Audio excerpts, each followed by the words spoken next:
Sugar ఎక్కువైనప్పుడు ఏం లక్షణాలుంటాయి? And sugar తగ్గినప్పుడు ఏం లక్షణాలుంటాయి? అని చెప్పమని మన ఒక సబ్‌స్క్రైబర్ కామెంట్ చేశారు.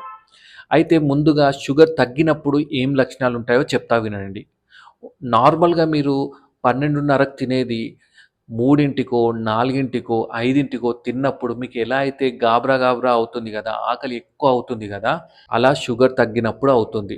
అదే కాకుండా చెమటలెక్కువ రావడం అండ్ ఈ షివరింగ్ ఎక్కువగా అవ్వడం, ఈ అలసిపోవడం, చక్కరొచ్చినట్టు అవ్వడం, ఈ సింప్టమ్స్ అనేది షుగర్ తగ్గినప్పుడు అయితాయి. అదే మరి షుగర్ పెరిగినప్పుడు ఏమవుతుంది? షుగర్ పెరిగినప్పుడు పేషెంట్స్ చాలామంది చెప్పే సింప్టమ్స్ ఏంటో తెలుసా? వీక్‌నెస్. కొంచెం పని చేసినా నాకు అలసట వస్తుంటది. ఇంతకుముందు చేసినట్టు వర్క్ నేను చెయ్యలేను. అండ్ కొంచెం చిన్న చిన్న వర్క్ చేసినా గూడా బాగా వీక్‌నెస్ అనేది వస్తుంటదనమాట. అదెప్పుడు షుగర్ కంట్రోల్‌లో లేనప్పుడు.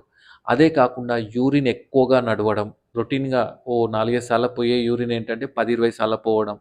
లేదంటే దాహం ఎక్కువగా వేయడం. ఎందుకంటే మన బాడీ నుంచెల్లి వాటర్ లాస్ ఎక్కువ అవుతుంది గాబట్టి దాహం అనేది ఎక్కువగా అవుతుంది. ఆకలి ఎక్కువగా అవ్వడం. దాంతో పాటు కళ్ళు కొంచెం మసకగా కనిపియడం. ఇవి గూడా జరుగుతాయన్నమాట.